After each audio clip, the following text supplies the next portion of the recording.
بسم الله الرحمن الرحيم الحمد لله نحمده ونستعينه ونستغفره ونعوذ بالله من شرور أنفسنا ومن سيئات أعمالنا من يهده الله فلا مضل له ومن يضلل فلا هادي له وأشهد أن لا إله إلا الله وحده لا شريك له وأشهد أن محمدا عبده ورسوله أما بعد فإن أحسن الكلام كلام الله وخير الهدى هدى محمد صلى الله عليه وسلم وإن شر الأمور محدثاتها وكل محدثة بدعة وكل بدعة ضلالة وكل ضلالة في النار. So in today's lesson we're going to continue with our discussion of the passage to do with Al-Qadar, Al-Qada wal-Qadar, and the passage that we were discussing. I'll just quickly summarize the main points instead of reading the whole text again. But it starts with the statement of Al-Tahawi, وَالْخَيْرُ وَالشَّرُّ مُقَدَّرَانِ عَلَى الْعِبَادِ, that both good and evil are decreed upon the servants. This decree comes from Allah subhanahu wa ta'ala. He decrees good and He decrees evil upon the servants. And so the rest of the passage makes mention of some of the issues connected to this. And so from the issues which are connected to this, issue of Al-Qadar is that he discusses the issue of ability, people having the ability to act before they perform the act and whilst they do the act. And we're going to elaborate upon this inshallah ta'ala in the course of this lesson. And likewise, he makes mention of the point that Allah subhanahu wa ta'ala, He created the actions of the servants. So He created the actions of the servants, and the servants actually earn their deeds. They earn their deeds. They make kasb of their deeds. And again, this word kasb is something that we shall speak about in a bit more detail. Likewise, he raised the issue about Allah did not burden upon the people more than what they can bear. And he mentioned a statement which we explained was incorrect, in that he said that that they are not able to do except what Allah has asked them to do. Right? So that was an issue that we spoke about before. That statement is an incorrect statement, because the servants are able to do more than what Allah has asked them. But Allah, from His mercy, He has made things easy for them and lighten the affairs for them. So it's incorrect to say that the servants can only do whatever Allah has asked from them. This is incorrect. So he made that point as well. And then he mentioned how no one has any power. There is no motion, there is no movement, no power except by way of Allah subhanahu wa ta'ala. And that no one can commit a good deed or keep away from an evil deed unless it is through and by the power and the might of Allah subhanahu wa ta'ala. And everything proceeds upon Allah's will, upon His knowledge, upon His Qada, His determination, His decree.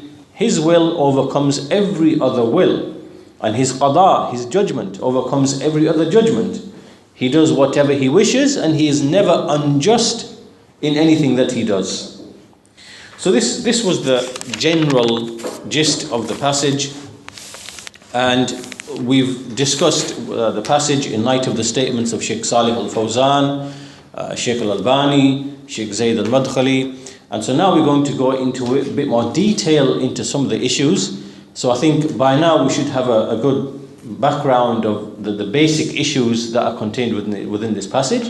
And so now with the speech of Sheikh Salih al-Sheikh, we're going to elaborate in some more detail, on top of what we've already discussed previously.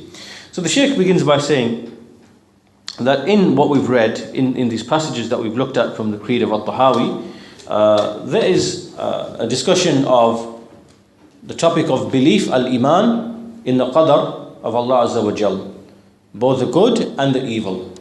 And so this is one of the 6 pillars of Iman that we find mentioned in the Hadith of Jibreel.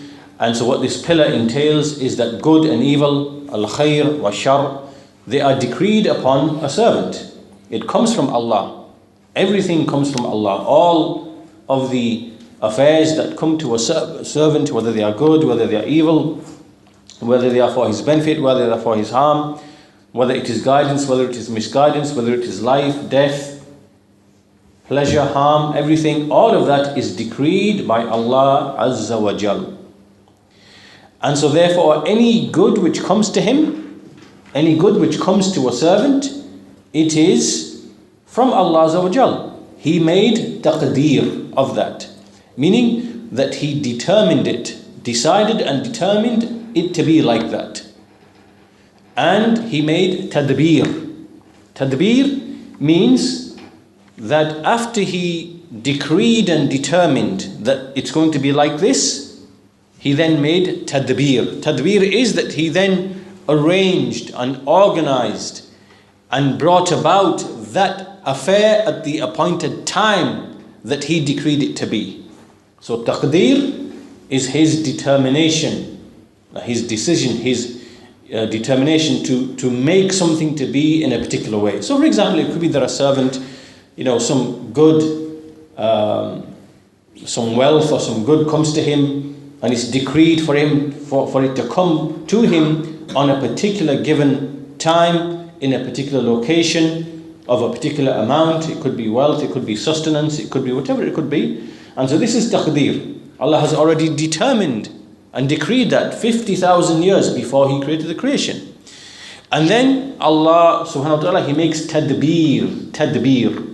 And so this means that that decree that was decreed for that wealth or that sustenance to come to that person, at the time that it was decreed, Allah, he makes tadbir in the sense that he brings about all of those causes, those ways, those means, and brings them at the appointed time, such that that sustenance that was written for that person will come to him at that very appointed time. Right? So any good that comes to a servant, taqdeeran wa tadbiran, it is from Allah Azza wa Jal. And likewise, whatever evil, whatever harm afflicts a servant, then it is from Allah Azza wa Jal, taqdeeran wa tadbiran. Right? So this is a general principle. This is the meaning of our faith in Al-Qadar, both its good and its evil. And likewise, we also discussed in what has preceded the various levels of Al-Qadar, in the sense that Allah, His all-encompassing knowledge, He knows everything about His decrees and what will take place. That knowledge was written down, and then He wills things to come to be, whatever He's decreed, He wills it to come to be, and He brings it into His existence by way of His creative power. So we discussed that as well. And also we mentioned that this issue of Al-Qadar, really Al-Qadar is the Sirrullah, which means it is the secret that belongs only to Allah. It is the secret of Allah Azza wa Jal about His creation. And no one else can come upon this secret, can have knowledge of this secret, what it is. Not even an angel, not even a prophet or a messenger that has been sent. This is something that is only with Allah Azza wa Jal. He knows every single thing, and He is the one who possesses great wisdom. And so He is not asked about what He does, but the servants will be asked about what they do. Right? So Al-Qadar is basically a secret that is with Allah Azza wa Jal. And so these were some of the core issues. This is just really a summary of some of the things that we should have picked up on from the previous lessons. And this brings us to this point now, which is that the issue of Al-Qadar is from the greatest topics in the deen of Islam. In the deen of Islam. Because as we said, it is a secret from the secrets of Allah Azza wa Jal. And to fully understand it, to know its reality, and to fully understand the wisdom of Allah in what He does, in what He decrees, in what He wills, in what He chooses, to fully understand the wisdom in all of that is something that is not possible. In other words, it is not possible for us to understand the wisdom behind everything that takes place, whether that's in our lives, in our own deeds, in the things that we experience and witness every single day. Some days our iman is high, some days our iman is low. Sometimes we fall into sin, sometimes we increase in our iman. And likewise in the worldly sense, our fortunes rise and decrease, our happiness, sadness, everything that's taking place, in ourselves, our souls, our families. It's not possible, although a servant might understand some of the things, he cannot understand the wisdom behind every single thing. That is not possible. That is not possible. And for this reason, it's for this reason that anyone who starts to dispute and delve into the issues of Al-Qadar, and he does so without evidence, without dalil, without evidence from the Quran and the Sunnah, then he is exposing himself to misguidance. Meaning he's putting himself in a situation where he will fall into misguidance. And for this reason, this is why everyone who went astray on the topic of Al-Qadar, Al-Qada wal-Qadar, he did so because he began to speak about it without knowledge, without evidence, and without restricting himself to what has come in the Quran and the Sunnah only. And he tried to understand with his intellect what hasn't actually come in the Quran and the Sunnah. Right? So, for that reason, this teaches us, and the point from this is that Al-Qadar is not to be spoken about. It's not to be spoken about except with a text, and then only in accordance with what the text says. Nothing more, nothing less.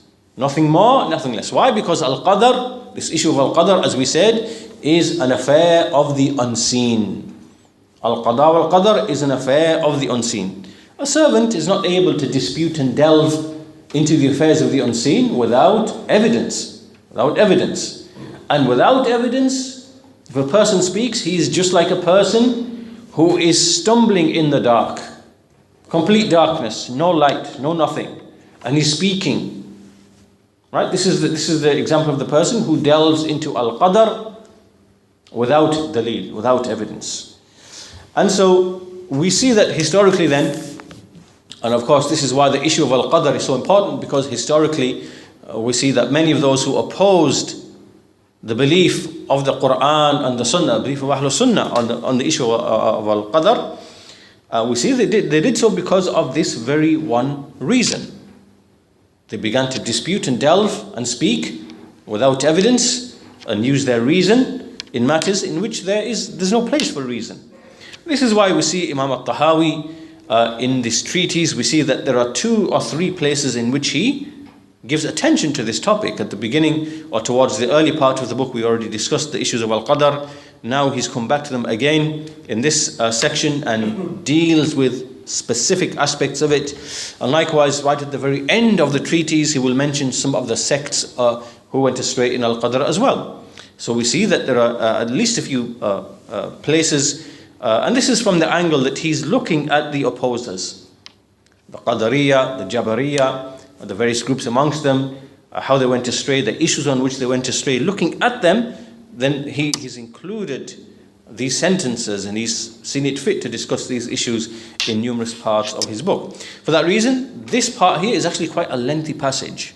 There are maybe 10, 12 sentences that he's put together. Normally in the creed, you won't see this much attention being given to one topic. You'll see small statements on an issue and then moving to the next issue. But here we see there's a large number of statements gathered together in one place. So this shows the importance. And before the Shaykh goes on to looking at the issues which are raised in this passage, he's going to mention 5 or 6 reasons as to why there is misguidance in this topic.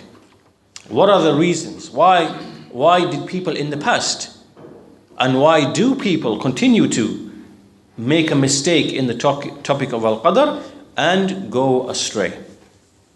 So we'll start with some of the reasons, inshallah ta'ala. And so the first reason is not restricting oneself to what has come in the Quran and the Sunnah, and specifically the very clear and apparent texts. Right? There are very clear and explicit texts that mention affairs to do with al-Qadar, that everything is by way of al-Qadar. Everything is by way of Allah's Mashi'ah.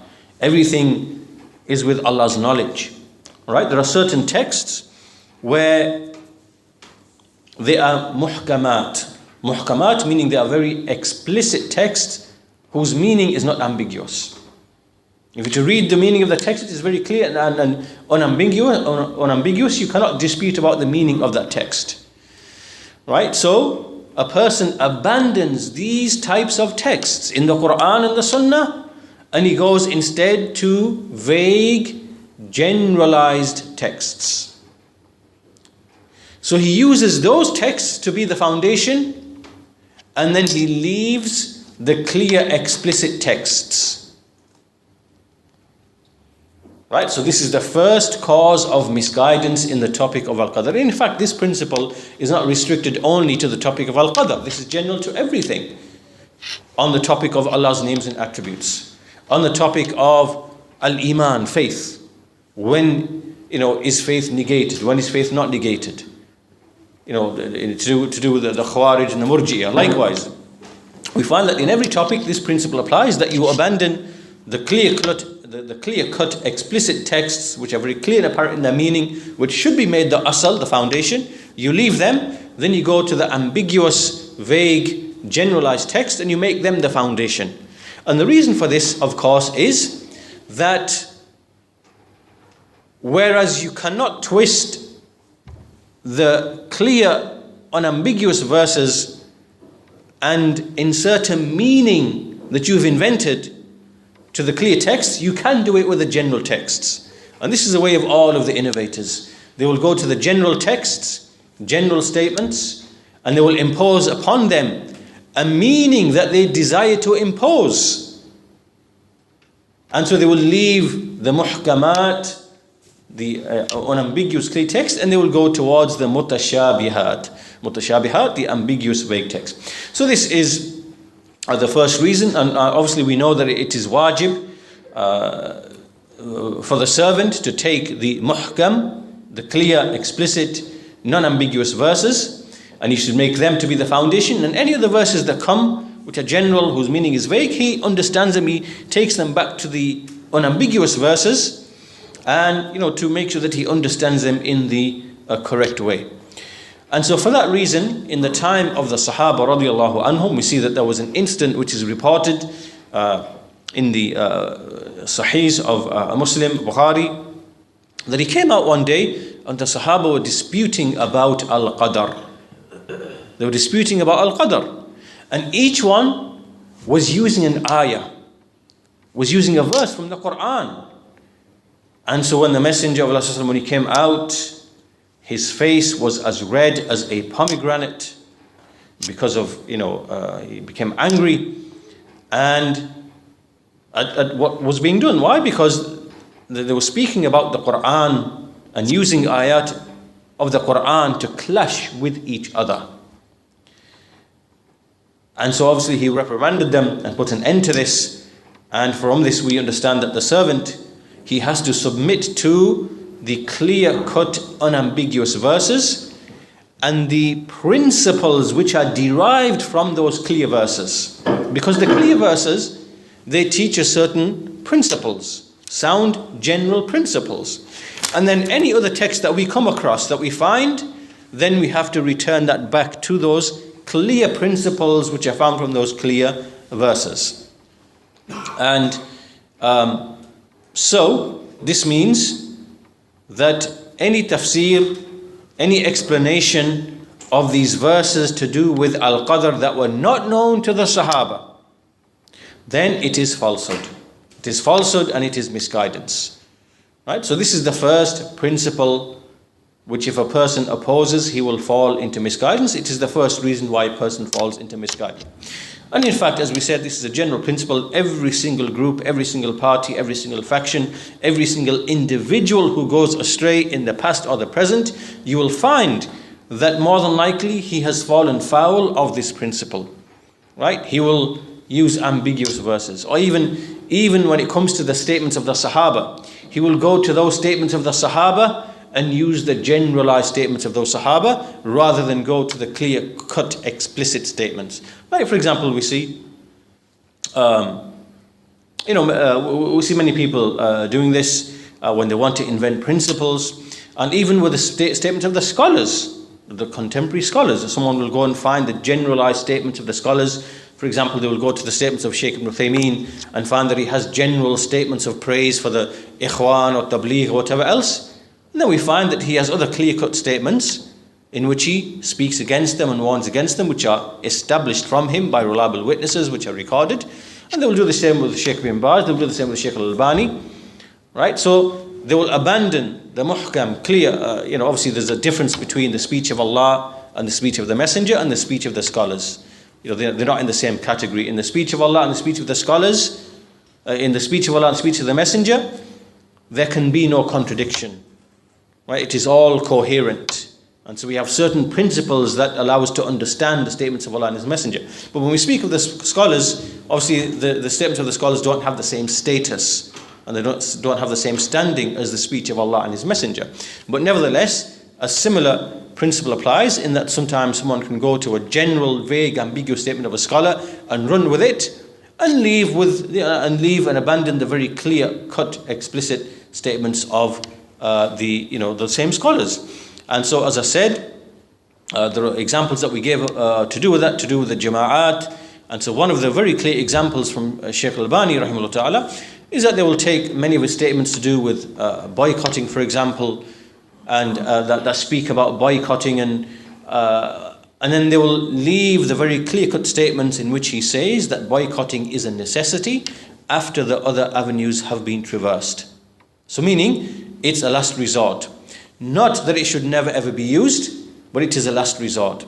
So the point being that if you take this approach, whether to the statements of Allah and the Messenger ﷺ, or the Sahaba, or the Imams of the Salaf, or the scholars of the era who speak to talk about issues, you will fall into misguidance. You will fall into misguidance. This is something that you see in every person of deviation. Everything that he's saying is based upon a violation of this principle. You'll see it with the Ash'aris, Maturidis, Deobandis, in the way that they quote from the past scholars. This is what they're doing. They are using the ambiguous, vague statements of the past scholars, like Imam Ahmad, for example, when they try to use some of his kalam in the issues of Aqidah, and they leave his very clear, explicit, statements in the issues of dispute. So this is the first thing that we pick up. As we said, it is not restricted just to al-Qadar. It is a general principle across the board. Second reason that the Shaykh mentions is why people fall into misguidance in this topic is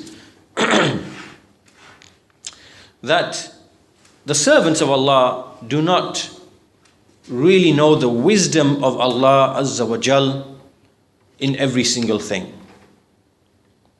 As in, they do not grasp and understand the wisdom of Allah in everything that He has decreed, in everything that He creates of good and evil, or even in the creation in a general sense. So, as we said already, that a person might have an awareness of some of the wisdoms behind some of the decrees of Allah subhanahu wa ta'ala in his own life, in what happens around him in his family.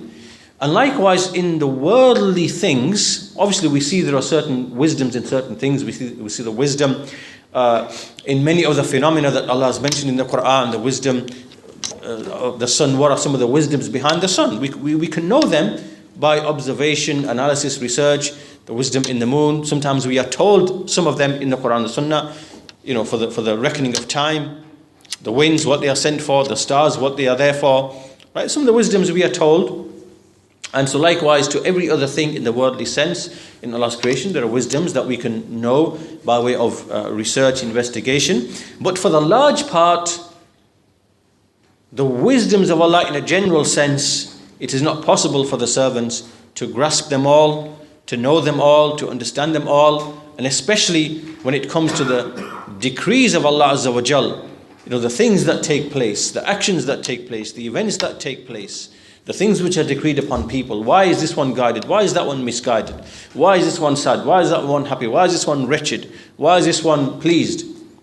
Right? All of this we cannot perceive, we cannot know and understand that wisdom.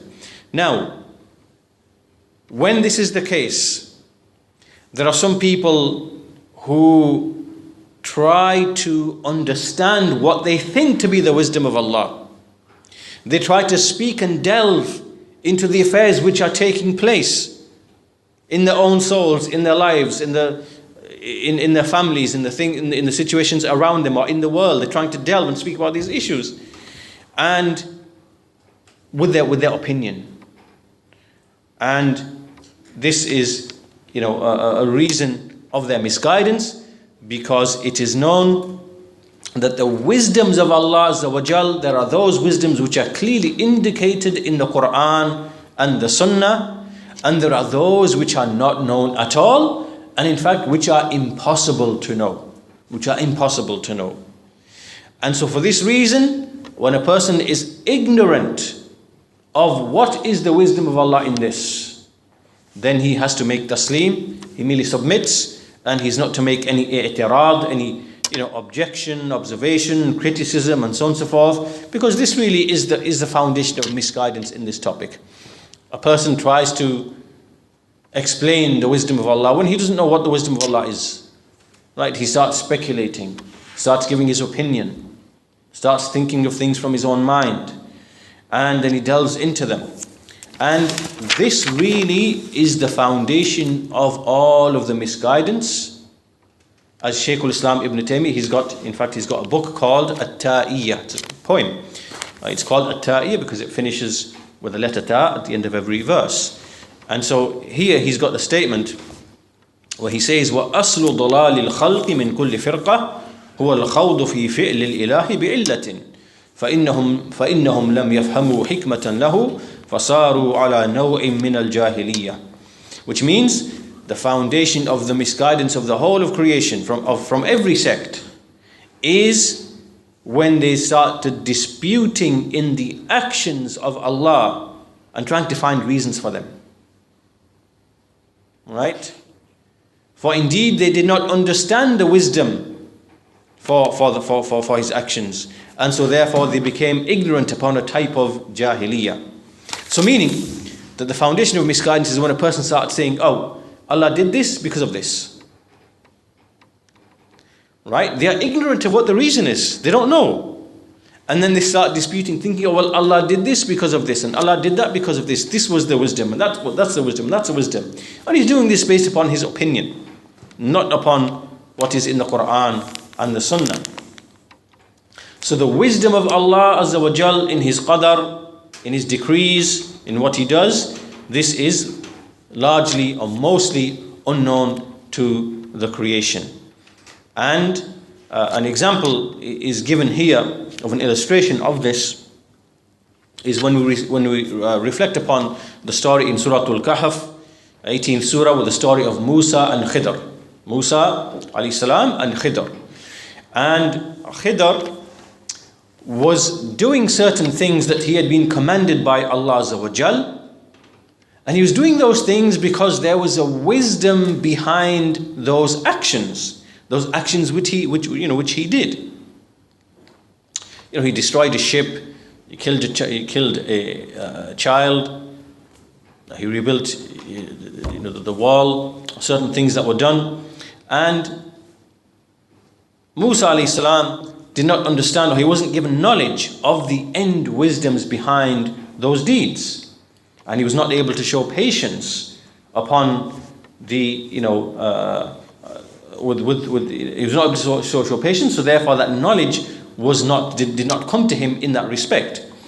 And so that's why Khidr said at the end of the story, he said, قال هذا فراق بيني وبينك سأنبئك بتأويل ما لم تستطع عليه صبرا. He says, this is the departing point between me and you. I shall inform you of the explanation of that for which you are not able to show patience.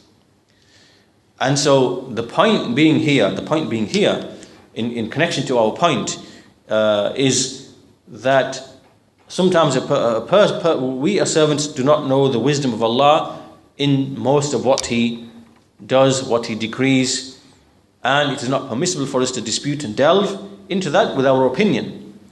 Rather, we should submit and have patience and have sabr and leave the affairs to Allah subhanahu wa ta'ala. The moment we start delving into these affairs without knowledge, this is the foundation of misguidance. The third reason, so that's the second reason. The first reason, as we said, is abandoning the muhkam and following the mutashabih. The second is trying to find the wisdoms of Allah in His creation by way of one's opinions. The third reason, and in fact this is a large part of the misguidance. You see a lot of the kuffar, the atheists, the non-Muslims, right? They try to find what they obviously, first of all, they don't know the wisdoms of Allah in His khalq, in His creation, in His sharia, in the injunctions in the sharia that we see, whether they're related to marriage, whether related to the punishments, whether related to trade, whatever else, they don't see the wisdoms. This is the third. Say again? This is the third one. No, I'm just talking about the second one still. So they don't see the wisdoms, and a large part of their objections come because they are juhal. They don't understand Allah's creation, or they think they do. But because they are operating upon an asl where they believe that, matter comes from nothing and self-regulates and whatever else, they don't see wisdoms. Or they do, in fact, they do see wisdoms, but they are kadhabun, they are liars. They say everything is an illusion. Right? So they see clear design, wisdom, purpose in everything. In everything they see it. But they say, well, this is just really an illusion. It's not really like that. Because we can explain how it came about. It came about through, evolution, chance, whatever else. So really they see wisdoms. There are clear wisdoms in what they see in the creation, from those wisdoms that humans are able to recognize, but they deny those wisdoms. And then upon that they start making i'tirad. They start making objections against, the affairs of tawheed, the affairs of belief, the affairs of the sharia, the affairs of, whatever the Muslims are upon. So obviously that's not quite the same thing as what we're discussing here, but it's kind of related in a way that they pretend to be ignorant of the wisdoms of Allah which are apparent in any case, and then there are those wisdoms which a person can't understand, especially when it comes to many of the rulings of the Sharia, many of the judgments and things like that. And so they raise objections against those things, but that's because they have not been given fiqh, have not been given understanding, have not been given tawfiq, and so they wander in their blindness. Now this comes to the third. The third one is making an analogy, making qiyas for the actions of Allah Azza wa Jal with the actions of the servants, as it relates to what is justice and what is oppression. Right? So for example, this means that they look at the actions of Allah Azza wa Jal, which means here His decrees, and then what they see to be justice, because they've only known justice in terms of what is justice amongst the men, amongst the actions of the people, and what is injustice, what is adl, and what is dhulm. So they look in the creation, they see, well, yeah, this thing that this person does, this is from adl. And this thing, what people do, this is from dhulm, right? So they have an understanding of things being from adl, from justice, and things being from dhulm as it relates to the actions of men, right? Then they analogize for the actions of Allah Azza wa Jal on the basis of what they see in the creation, right? So then they start saying, well, if Allah did this, this would be dhulm. And if Allah did this, this would be adl. Right? But what it is they are making to be adl, justice, and dhulm, injustice, is based purely on what they've seen amongst the actions of men. Right? So basically now they are making analogies for Allah. They are making likenesses for Allah which are incorrect. This would be similar, like this would be similar, for example, if someone says, well, Allah has attributes, and I see attributes amongst mankind, and mankind's attributes are a certain way. They hear like this, they see like this, they speak like this, they become pleased like this, they become angry like this, and then they make an analogy. They say, well, the same must be the case for Allah subhanahu wa ta'ala. Right? But we can't, this analogy is false. This analogy cannot be made. Right? Just like we can't make an analogy for his essence and his attributes, likewise we cannot make an analogy for his actions, for his af'al, from which are his decrees. Right? We cannot make analogies like this. And so therefore, they, as we said, made an analogy for Allah Azza wa Jal, and they began to say, they began to speak about Allah's actions, that Allah's actions must be like this, or must be like that, and must be like this, and must be like that, and speaking as if they are to decide what Allah's actions ought to be. Why? Because they are using an understanding of what is justice and injustice, and then saying Allah's actions must be in accordance with those ideas of justice and injustice. And this particular one is actually the foundation of the misguidance of the Qadariyah. The Qadariyah who denied al-Qadar, We should expand upon this, in due course, inshallah ta'ala. Right? So this is the third reason, making analogies for Allah Azza wa Jal. Evaluating Allah's actions with the understanding of justice and injustice as observed amongst mankind. How can you make this analogy? This analogy is false. You cannot make this analogy. But that's the third reason. That's the third reason why people go astray in this topic. And the fourth reason, we'll come to the fourth reason now. The fourth reason for misguidance in this topic, and again this is a general one as well, not just in the topic of Al-Qadar, but generally speaking, it is to invent new words, new terminologies, new phrases. Alfaz, mustalahat. Right? These phrases, these terms, they're the ones which are now made the foundation. Right? So if we move to another topic, for example, let's to illustrate this with another topic, because it's easy to understand in that topic, and then we'll come back to this topic. For example, in the topic of Allah's names and attributes, right?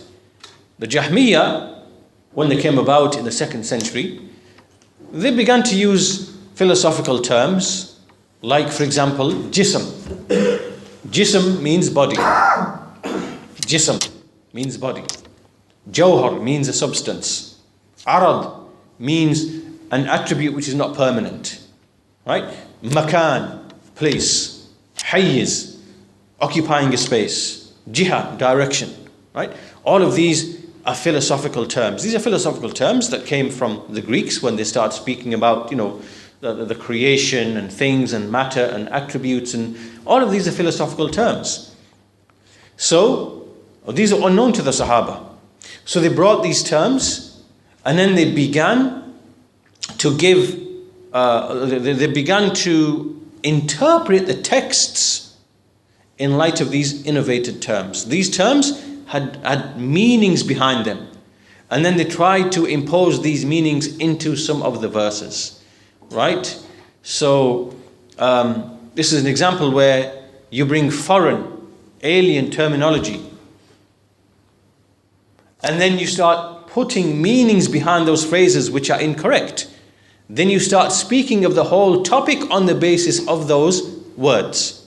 Right? So instead of, for example, saying that we affirm for Allah what He affirms for Himself of names and attributes and actions, and Allah is As-Sami', Al-Basir, Al-Alim, Al-Hakim, right? He becomes pleased, becomes angry, He has knowledge, He has wisdom, He has mercy, He has a face that befits His majesty, He has, an essence that befits His majesty, and so on and so forth. This is the language that we know. This is the language of the Quran, language of the Sunnah, language conveyed by the Sahaba.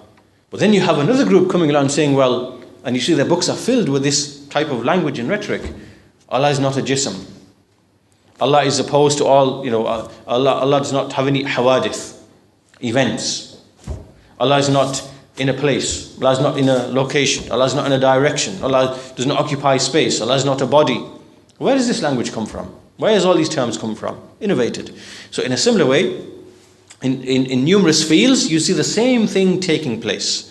Right? So in this field of Al-Qadar, you see that there's certain words have come about. Al-istita'a, al-taqa, al-kasb, al-takalif. Right? It's not important that we memorize these words and know these words. It's important to understand the principle that the way that misguidance comes about in a topic is that these foreign words are brought about, or they could actually be genuine words. Like, for example, one of these words, kasab. Kasab is mentioned in the Quran. Laha ma kasabat wa aliha ma iktasabat. There are words have come in the Quran, but they impose meanings which are false upon these words. Right? So sometimes these words can have a basis in the Quran and the Sunnah, but they use these words with ambiguous, alien, foreign meanings. So these are some of the words: al-istita'a, al-taqa, which means ability and power and capacity, and takalif meaning the obligations, al-kasab, for example. So because we are dealing with an issue of the unseen, al-qadar, then it is not permissible to use foreign, alien words or other words, new words that have not been used in the Quran and the Sunnah. Why? Because how can you define and explain something which is unknown, which cannot be known and grasped through words that you've brought from yourself? It's not possible. You have to stick to the words of the Quran and the Sunnah. So, a person has to bring with the correct words, with the correct meanings. And so as an example, the word kasab, as we said, this is an example in the Quran we see. This is an example in which there is evidence for this word. Laha ma kasabat, at the end of Surah Al-Baqarah. Jaza'an bima kanu yaksibun. As a recompense for that which they used to earn. So this word, al-kasab, yaksib, al-kasb, it is in the Quran. And what they did is that they brought some innovated meanings for this term. So the Qadariya brought their meaning for this term, the Jabariya brought their meaning for this term, and Ahlul Sunnah have their correct understanding of this term. But the point being that words may have a foundation, not have a foundation. If they have a foundation, they may be imposed, they may be impregnated with a meaning which is false. Right? They can insert a meaning into it which is false. And there is a meaning which is correct.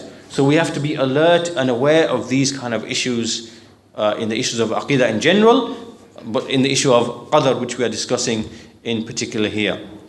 So that's why a lot of the discussions that you see taking place, a lot of the clarifications that you see taking place will be centered around these words, around these terms.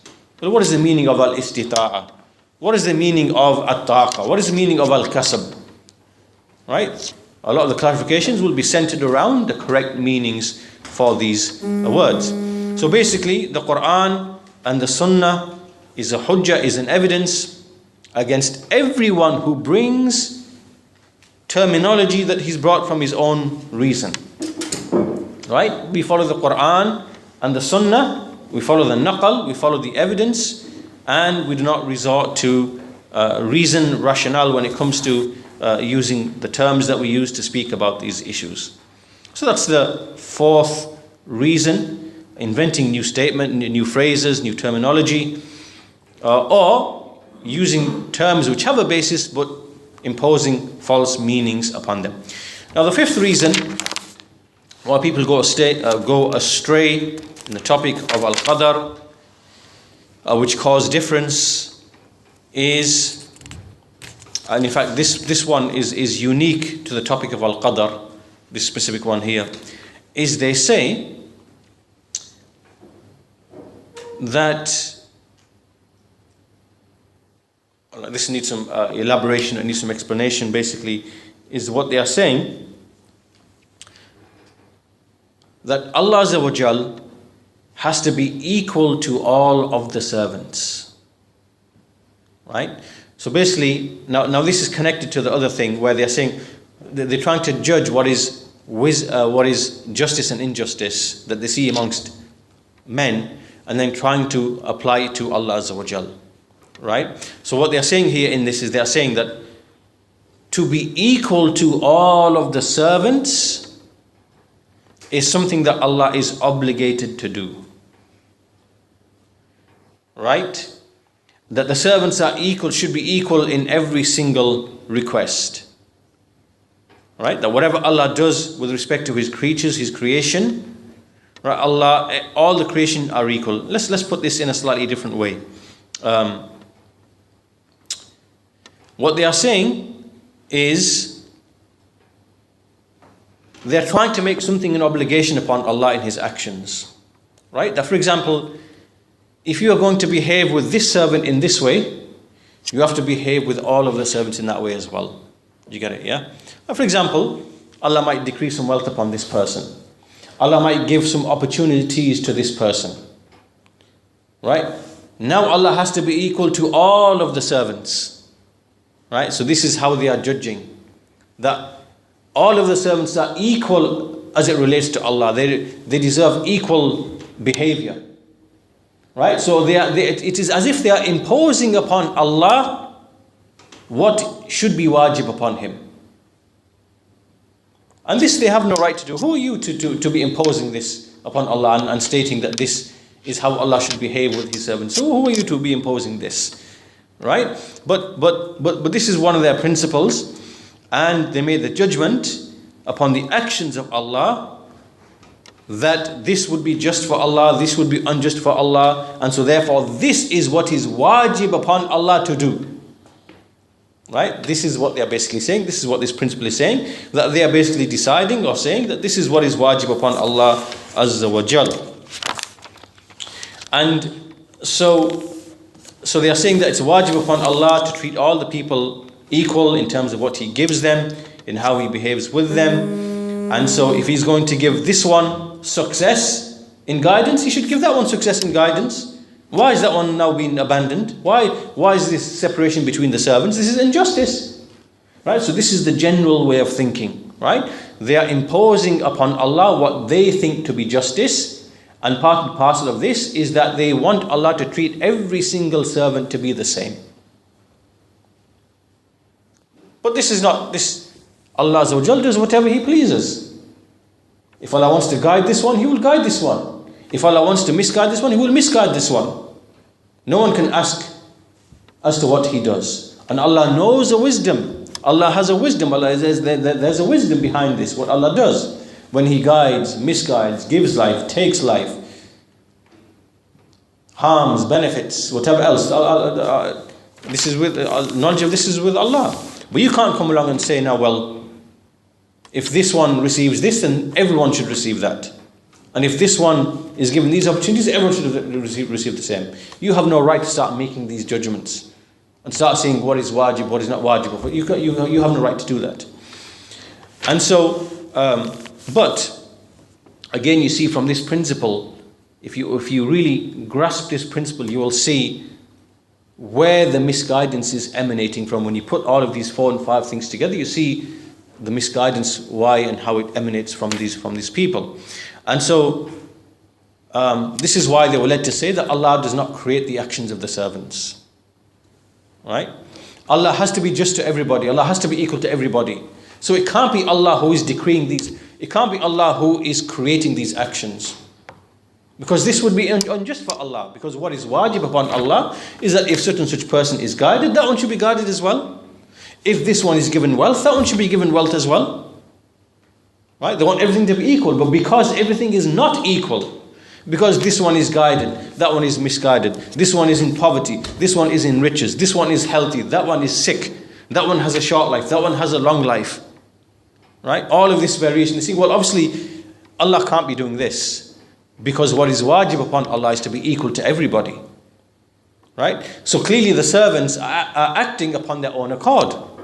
The servants are creating their own actions. Right? So this principle here, this point that they are making, that Allah has, they're making it wajib upon Allah to be like this or to be like that or to be like this. This is a principle they've invented. Right? They're saying that Allah has to be just to everybody, give everybody equal opportunity for guidance and misguidance. But this is a question that can't be raised because Allah does whatever He wishes. Allah, in His wisdom, He knows things that we do not know. He knows which one deserves misguidance. He knows which one deserves misguidance. He knows which one deserves wealth, which one wealth should be kept away from, for wisdoms that that Allah knows. Who are you to presume this and start making wajib upon Allah, this and that, whatever? This is utter misguidance. So, from this, or from all of this, what we should take from this is that basically, what is wajib upon us in the affairs of the unseen, because the issue of al-Qadar, which is the secret of Allah, only Allah knows, it is from the unseen. We have to stick to the Quran and the Sunnah, and we have to make taslim. We submit. This is how it is, and we accept this is how it is. Don't start using our aql, our opinions, to start contradicting, to start trying understanding what we cannot understand, to start gaining knowledge of what has been kept away from us and what is impossible for us to know. All of this it will lead to misguidance. And for that reason, this is why we say, of the people of knowledge, they say, آمنا به كل من عند ربنا. آمنا به كل من عند ربنا. We believe in all of it. All of it is from our Lord. This is what those who are deeply grounded in knowledge, this is what they say, alongside the fact that we know that the people of knowledge do understand the explanation of certain things, but those things they do not know, they simply submit and they say, we believe in all of it is from our Lord. Now obviously when you start taking texts and you start throwing those texts against each other, this is the foundation of misguidance, and this is what was done by the Qadariyya, by the Jabariyya, and they're trying to unveil the secret of Allah. As it is said, Al-Qadar, the saying of Ali radiallahu anhu, Al-Qadar sirrullah. Al-Qadar is the secret of Allah, فَلَا تَكْشِفْهُ. So do not try to unveil it. Don't try to unveil it. Because anyone who tries to unveil the secret of Allah, there is no doubt he will go to misguidance. Because this is something unique and specific only to Allah Azza wa Jal. So I think we'll conclude our lesson there today. This really was an introduction. We haven't got to the actual issues, but this is a useful introduction to understand how and why people are misguided in the topic of Al-Qadar specifically, in certain respects, but more generally even in the other areas as well. So some of these issues are generally applicable in the other fields of knowledge, in al-asma wa sifat, in al-iman, and other topics to do with the Sahaba, and so on and so forth, so that there are useful things to know. So we'll conclude our lesson there today, inshallah ta'ala. In the next lesson we'll continue looking at some of the specific issues to do with al-Qadar, on the basis of which people went astray. We'll look at that inshallah ta'ala in some detail. We'll conclude there. Alhamdulillah Rabbil Alameen. Wa sallallahu ala nabiyyina Muhammad wa ala alihi wa sahbihi ajma'in.